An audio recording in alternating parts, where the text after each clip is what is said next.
You sit in the back of the Addams family hearse, the wheels humming beneath you as Jericho disappears in the rear view. The semester is over, blood has been spilled, truths have unraveled, and for the first time in your life, you've surrendered control, just a little, and survived it. The weight of everything you couldn't predict presses against you like fog on a windshield. Larissa Weems is dead. Your monsters had faces you trusted, and your own instincts, so sharp, so precise, still led you astray. As the hills blur by, you open your new phone. A message blinks. I'm watching you. A grainy photo of you, taken in secret, stares back. You should feel afraid. Instead, you feel something else. Challenged. Could letting go of control only open the door to a greater reckoning? Or is this the cost of knowing too much, of needing to know everything? One question claws at your mind as the road stretches on. What do you do when the world refuses to obey your rules, but still insists you play the game? You'd seen red before, but never like this. The day you found Pugsley stuffed inside a locker with an apple jammed in his mouth, something in you snapped. The vision came without warning, vivid and brutal. You watched strangers torment your brother and felt that burning need to correct what you saw. Logic was irrelevant. You released the piranhas because you could. The others screamed and scattered, but you felt calm. Was it revenge or a calculated message? When the world fails to protect the ones you love, is control not just a right, but a duty? Now, confined to a new school, you sit stiffly in Dr. Kinbot's office, the forced calm of institutional decor clawing at your sense of autonomy. She smiles politely and offers questions you have no interest in answering. You don't want to be fixed, and certainly not understood. You analyze her clipboard as she analyzes you. There's no hiding her role here. She's another adult trying to rewire your circuitry. Why does the world see defiance as dysfunction? When you refuse to conform, are you dangerous or just awake? You escape the session the moment the chance arises. You slip down the drain pipe, not with panic, but with precision. The town beyond is new, but the threats feel familiar. As you cross the street, you collide with a man hauling apples, and the vision strikes again. His death flashes before your eyes, a tractor trailer, shattered glass, a neck at an unnatural angle. It's a curse masquerading as insight, and you're alone in understanding it. When you see what others can't, how long before they call you unstable? Is control still control if no one else recognizes the stakes? The return to Nevermore is quiet, but your mind won't settle. You aren't afraid of therapy, or visions, or even the monster lurking in the forest. What unsettles you is this constant undercurrent of being managed by Weems, by Kinbot, by your parents' choices. They want your compliance. You crave autonomy. And yet, the more you assert it, the more resistance you meet. Can control be more than rebellion? Can it become your compass in a world that wants you contained? You arrive at Nevermore with the air of someone already resigned to exile. The towering gates and Gothic spires don't intimidate you, they're expected. What unsettles you is how quickly the school begins trying to shape you. You meet Principal Weems, who speaks of legacy and potential as if those words are invitations, but they feel more like chains. She looks at you not as who you are, but who she expects you to become. Why do people always assume they know what's best for you? As she talks, you calculate how many steps it would take to leave this place unnoticed. But deep down, you know you're not here by accident. Not entirely. Enid is your first test. Bright, pastel, irritatingly optimistic. Everything you are not. She gives you a tour of the school's ecosystem. Vampires, werewolves, gorgons, sirens, labels, alliances, codes. You've been transferred, but nothing has changed. Everyone still wants you to pick a side, to smile, to belong. You reject her cheer like a reflex.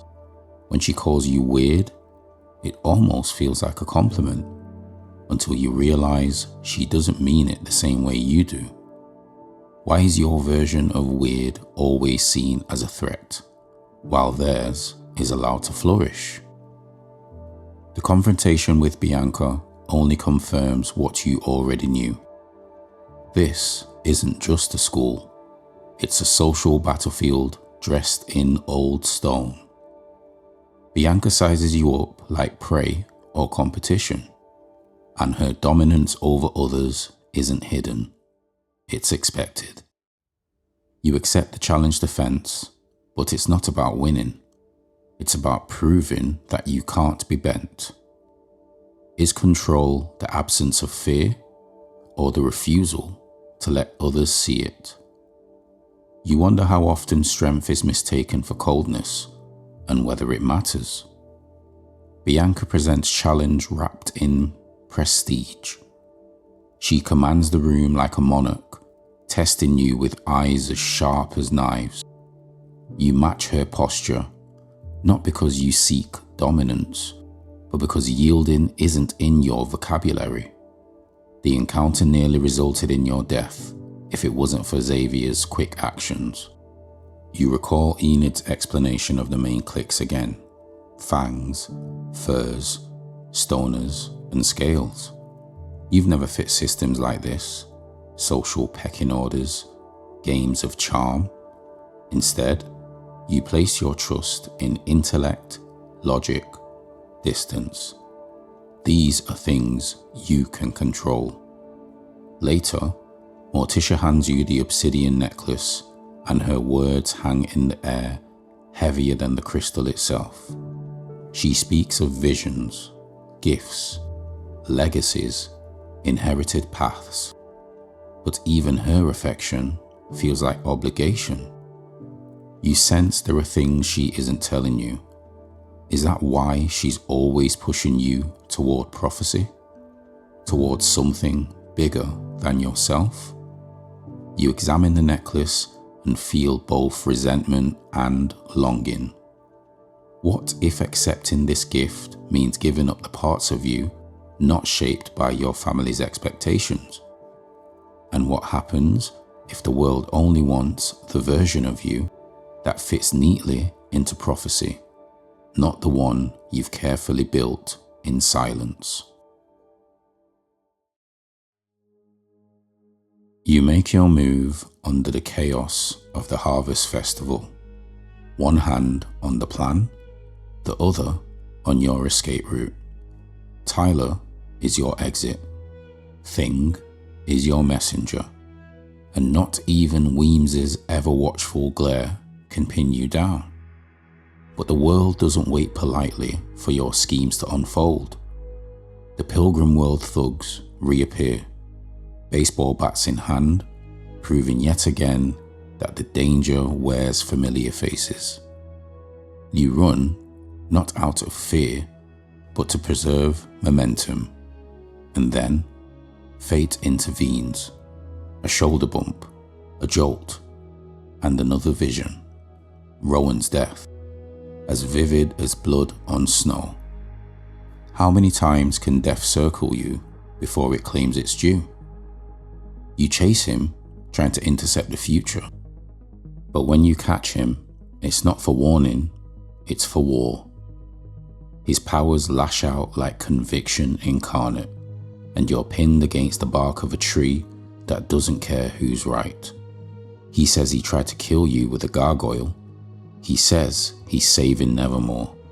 He says you are the threat. And when you stare at the drawing, a girl, familiar, fated, forewarned. What if he's not delusional, but desperate? What if you are not the savior, but the spark? Is your resistance to prophecy truly rebellion, or fear of what might be? Then, out of nowhere, salvation with claws. The monster tears Rowan from the equation before either of you can finish what destiny started. You don't scream. You don't flinch. You observe. And yet, beneath the clinical detachment, you feel it, that deep, uncanny paradox. You are saved by the very thing everyone fears. The real question isn't what it is, it's why it chose you. Does that make you marked or aligned? You pocket the drawing like a puzzle piece you refuse to admit fits. Back at Nevermore, your parents contact you, their crystal ball concern barely hiding their need for reassurance. You give it to them, half-truth laced with charm. I think I'll grow to like it here. But inside, the revelations churn. 2 brushes with death, a father shadowed by murder, a monster who may be your guardian, and the possibility that you are the storm they were trying to stop. What do you become when every answer only leads to more questions? How long can you hold control when the truth is clawing to break free? The moment you see Rowan again, alive, smug, standing in the principal's office, it's as if your mind fractures. You watched him die. The monster tore him apart, but here he stands, unscathed, as though nothing happened. Everyone tells you you're wrong, confused, mistaken. You start to wonder, are you losing control of your senses? Are these visions a gift or a crack in your reality? You search the faces around you for recognition, for shared doubt, but you find none. If no one else believes you, what choice do you have but to rely entirely on yourself? You retrace your steps, returning to the woods with Tyler in tow, following the ghost trail of what you know to be true. Rowan's glasses lie in the dirt, a relic that shouldn't exist if he were truly unharmed. The moment you touch them, another vision floods in. This time, you see it clearly. Rowan caused the gargoyle to fall on you. His hands, his powers, his intent. You stumble back into the present, adrenaline hot in your blood. Every time you reach for clarity, the vision only blurs the line between truth and delusion. How do you keep your grip on reality when it keeps rewriting itself in flashes? Later, you're alone again when Goody Addams first appears. Her white hair, her cryptic words, you are the key. The phrase echoes in your mind long after the vision ends. What does it mean to be the key? To what? And why you? You try to decode the message in solitude, ignoring Enid's chatter, brushing off Xavier's warnings. You convince yourself it's easier this way. No one else sees the bigger picture. No one else has the resolve. But are you building clarity or digging yourself in a deeper obsession? Then comes the vision of fire, Crackstone, burning the outcasts alive, the screams, the hatred, the smoke thick in your throat. You wake up breathless. This isn't just about Rowan anymore. It's bigger, older, buried deep beneath the surface of Nevermore. You shut everyone out, even the ones trying to help. What if letting others in make you vulnerable? What if it makes you wrong? But in this fortress of solitude you've built, a question lingers like smoke in the rafters. If you can't trust your own mind, who can you trust? Principal Weems looks at you with a calm authority, one hand folded over the other. She brings up your visions, not with fear or doubt, but with understanding. She tells you that your mother, Morticia, once stood where you are now. She too had visions at your age, unpredictable, dangerous, hard to make sense of. Weems urges you to speak with her, but the suggestion tastes like submission. Why should your mother's experience define your own? Is that an invite to insight or a trap laid with expectation? You try to forge ahead alone until Goody Addams comes into focus for the first time. A spectral figure in your vision, her voice grave, her presence commanding. She calls to you with a weight of ancestral memory, casting you not just as her descendant, but as her successor. She tells you that you are the key, and whether you want it or not, your path is entangled with hers. But what does it mean to inherit power from someone who lived on vengeance? What kind of legacy is she truly offering you? Is control passed down like a family heirloom, or is it something that must be questioned? Then, at the cemetery, Morticia finally reveals what you feared. It wasn't your father who killed Garrett Gates. It was her. And it was Goody who once stood against Crackstone, driven by revenge that eventually consumed her. Your mother's voice is softer than usual when she speaks of it. She warns you, control isn't just about holding power, it's about knowing when not to wield it. That vengeance is not justice. But do you hear her as a mentor or as a cautionary tale? If your lineage is steeped in wrath and shadows, can you really chart a different path? Each woman holds a mirror to your future. Weems, always composed, always concealing more than she says. Morticia, warm yet guarded, hiding the truth to protect the family. And Goody, blazing like a match in the dark, urging you towards something greater but more dangerous. You walk away from each of them with more questions than answers. Whose path are you truly on? What if you're not meant to follow? What if you're meant to break away entirely? But how do you know which wisdom to heed and which one will only lead you to ruin? It begins with a riddle and a statue. You've been circling it, waiting for it to reveal something, anything. The pieces fall together with an almost satisfying click. The nightshade symbol, the words snap twice, the hidden door. Inside the lair, shadows of your parents linger in old photographs, but you don't let nostalgia distract you. This is no longer about them, it's about you. About truth. About control.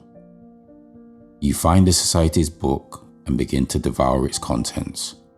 But even as you turn the pages, part of you wonders, what cost comes with finally holding the reins? When the bag is pulled from your head, you meet the eyes of your classmates, familiar faces, cloaked in secrecy. Bianca at the helm. They're not your enemies, but they're not your allies either.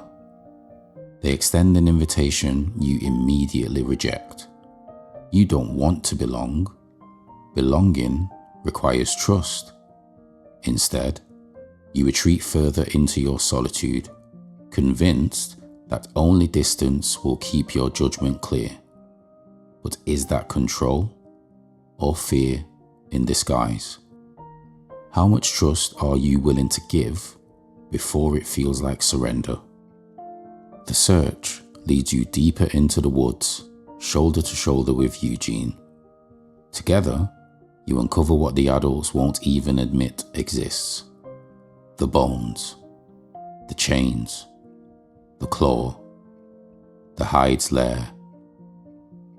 The horror of it should shake you, but instead, it solidifies your focus. You shift your entire investigation into the beekeeping shed, isolating your thoughts, your evidence, your mission. Each string on your evidence board stretches tighter, as if trying to hold together the frayed edge of your sanity. Is this clarity or obsession? You walk into the sheriff's office with what you believe is irrefutable proof. The claw, the rag, the cave. You deliver it with certainty, daring him to doubt you. And when he does, you don't flinch. But something shifts inside you. You're not just solving a case anymore. You're trying to rewrite the rules, to seize order from chaos. But how far are you willing to go before you become part of that chaos? If everyone else is too blind to see the truth, is it your responsibility to force it into view, even if it breaks you in the process? Xavier stands beside you in Jericho, pointing to a figure in an old painting. Joseph Crackstone, the so-called founding father. But what you see isn't legacy or pride. In your next vision, Crackstone becomes a symbol of hate. You witness the fire, the screams, Goody Adams' family locked inside and burned alive. It's not just a historical truth, it's a psychic wound, passed down to you like a curse. Do you share what you saw, or do you hold it tight like a blade, convinced no one else could possibly understand its weight? Every interaction feels like a calculation now. You watch Xavier closely, the scratches on his neck, the eerie sketches of the monster, the vague answers. You weigh each detail like evidence in a trial only you are allowed to preside over. Enid tries to reach you, tries to connect, but your walls are too high. Even Thing, loyal and mischievous, interferes, sending an invitation to Tyler behind your back. The betrayal stings, even if it came from a place of care. Are you pushing them away to protect them, or to protect your sense of control? The price of that control sharpens when you see Eugene in your vision. Blood, fire, fear. You run, But you're too late. His small, broken body in the woods reminds you that this isn't a game, that your quest to solve everything alone has collateral damage. You want to scream, but instead, you bury the emotion, replace it with logic. Was there a way to prevent this if you'd let someone help? If trust had been a tool, not a weakness? Then, the past invades the present. Gomez is arrested. Your family, already complicated, is torn apart in public. But in the middle of the chaos, you discover a rare truth, Morticia's strength. Her confession about Garrett Gates, her warnings about Goody Adams, and the dangers of obsession. You see how secrets and silence can fester, and yet, even then, you hesitate to share your own. What will it cost you to be truly seen? What if, despite everything, the real monster isn't just in the woods, but in your refusal to let anyone in? The truth doesn't always set you free. It sometimes binds you tighter. You press Morticia for answers, and what she finally reveals burns hotter than you expected. Goody Adams killed Joseph Crackstone. Your ancestor, your mentor in visions, was driven by vengeance. A part of you aches to admire her resolve, but another part trembles at the mirror it holds up. Is this what you're becoming? Someone who seeks answers at the cost of balance? How do you know when a righteous obsession becomes a destructive inheritance? Back at school, the ground itself turns against you. Fire will rain, scorched into the earth. You should feel vindicated. Your warnings weren't paranoia. But the message isn't just ominous, it's isolating. No one else sees what you see, feels what you feel. You uncover that Principal Weems, your stern protector, was the one who pretended Rowan was alive. Her justification rings hollow. You see now that even those in power bend the truth for comfort, for image, for control. What does it mean when the very institutions you resist are also masters of illusion? You gather Enid and Tyler and head to the Gates mansion. The air is thick with rot and secrets. You find body parts, evidence, proof. But also, you find fear. The hide nearly kills you. It's not just the monster that shakes you, it's the fact that you didn't see it coming. You thought you were always 5 steps ahead. You weren't. You walked your friends into danger without warning. Is control an illusion you've clung to because it protects you? Or is it the very thing that blinds you to what others risk for your mission? When you return, Enid is packing her things. She's had enough. Enough of the lies, the danger, the emotional barricades. You want to ask her to stay, but your pride won't let you. Or maybe it's fear. Fear that needing her makes you weak. As her suitcase clicks shut, you realize something deeper. You can't control how others see you. You can only control what you show. And what you've shown Enid is a version of you that treats connection as a threat. Is it too late to rewrite that story? There's something about a funeral that demands silence. not out of respect, but because you're busy listening to the voice in your own head. As the town buries Mayor Walker, you can't ignore the suspicion curling inside you. The killer is still out there, watching, waiting, among the mourners. You catch a glimpse of a figure, but it's just Uncle Fester. His presence, as chaotic as it is comforting, comes with revelations. The monster in your drawing has a name, a hide, the final piece of the puzzle, or so you think. But then, does everything begin to unravel from here? You retrieve Faulkner's diary from the Nightshade Library. Finally, something concrete. But the victory is brief. The diary is stolen. Your sense of security torn from your hands as easily as a page. And then, thing, pinned to the wall like a trophy, lifeless. Your first instinct is rage. Your second is guilt. How could you let this happen?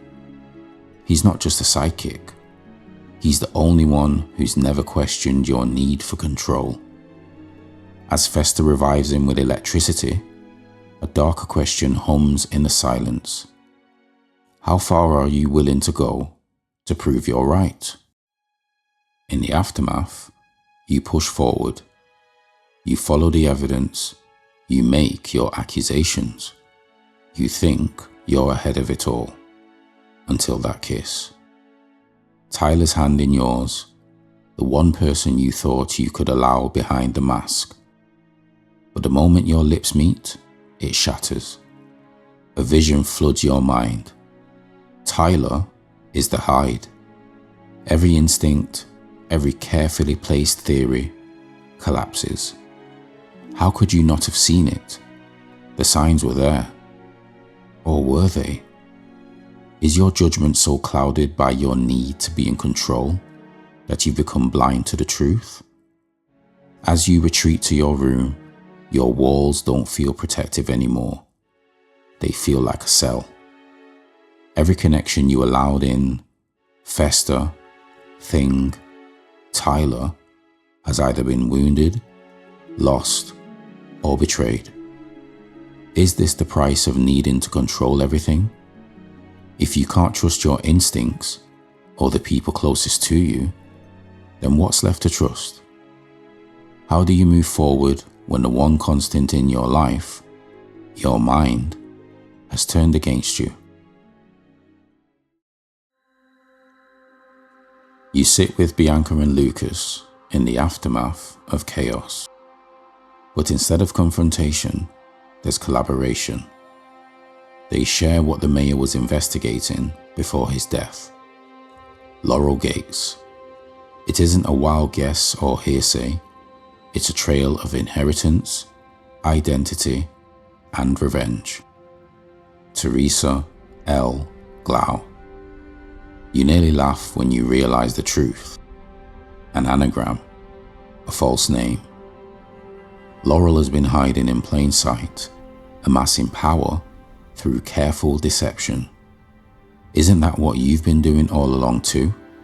Hiding in plain sight behind your own walls? What does it say about you that it takes others' breadcrumbs to finish your map? This time, you don't run straight into danger with a weapon in hand. You map your next steps like a chess game, calculating moves ahead of time. You enlist Weems, and together, you stage a trap. Laurel thinks she has the upper hand until her words hang in the air like a noose she's tied herself. For once, you didn't need visions or brute strength. You needed clarity, patience, collaboration. Has your power ever felt so satisfying without violence behind it? Can intelligence be its own kind of control? And yet, underneath the victory, there's unease. Tyler still walks free. The monster, the pawn, the betrayal. You can't prove it, not yet, but the truth always finds its way into the light, and so do those who pretend to control it. You hold the pieces now, not because you fought harder, but because you thought differently. So why does it feel less triumphant than you imagined? Is it possible the reward you seek isn't justice, but peace?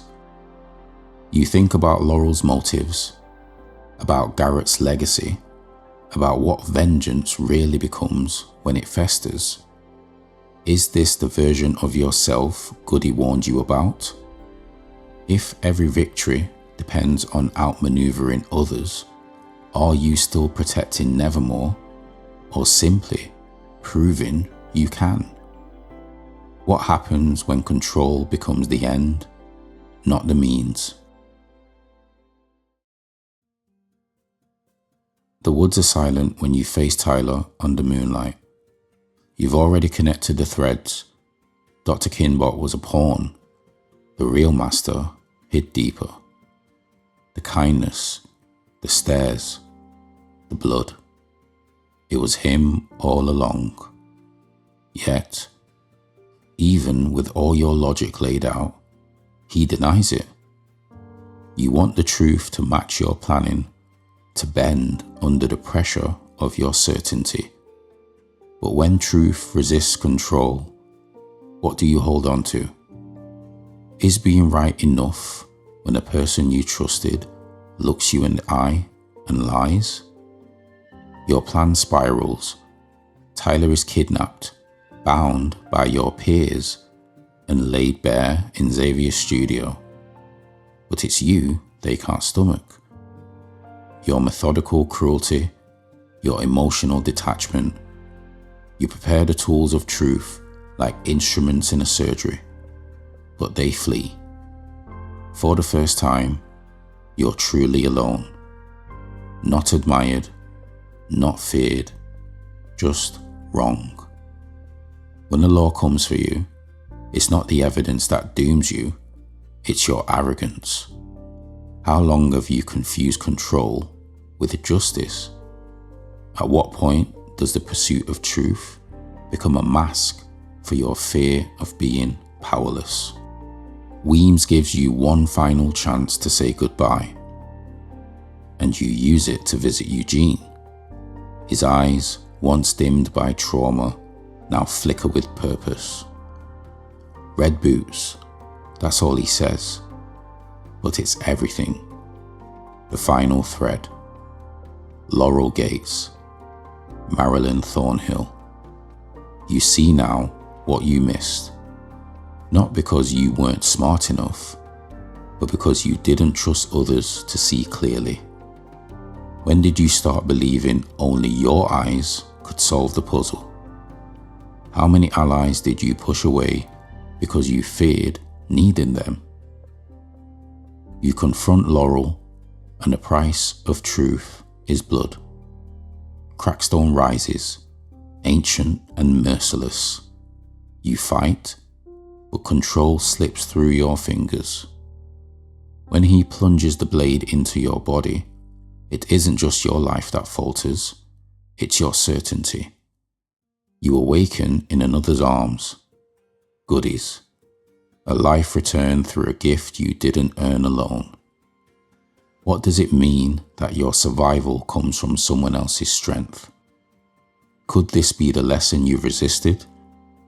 That surrender is not the same as weakness.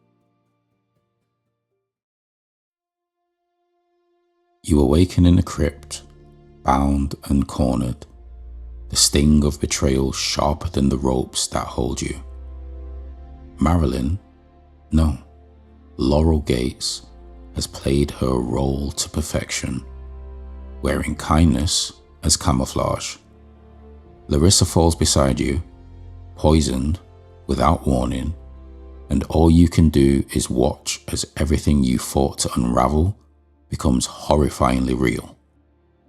Tyler's loyalty was never his own, and now your own blood is the final key. Did all your logic blind you to the simplicity of trust? How do you fight a legacy that was stitched together long before you were born?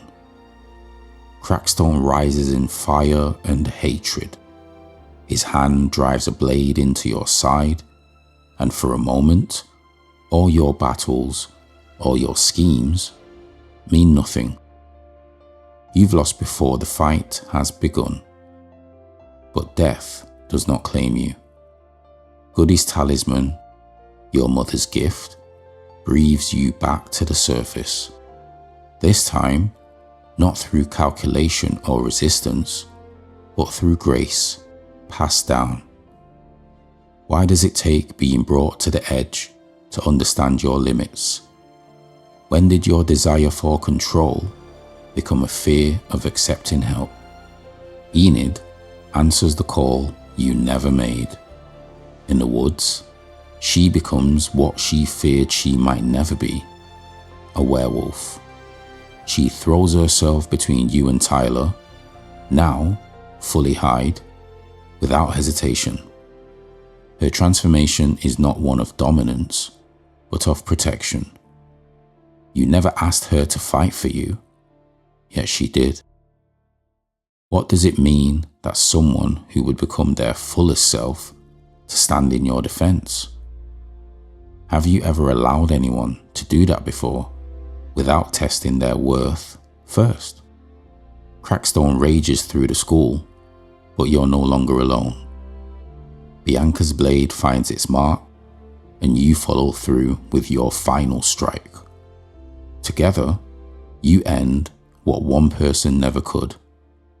The monster falls not by your singular will, but by many hands working in concert. For the first time, you don't stand above the chaos. You stand within it, shoulder to shoulder with those you finally let in. Could it be that control was never about containment, but about choosing when to surrender and when to trust?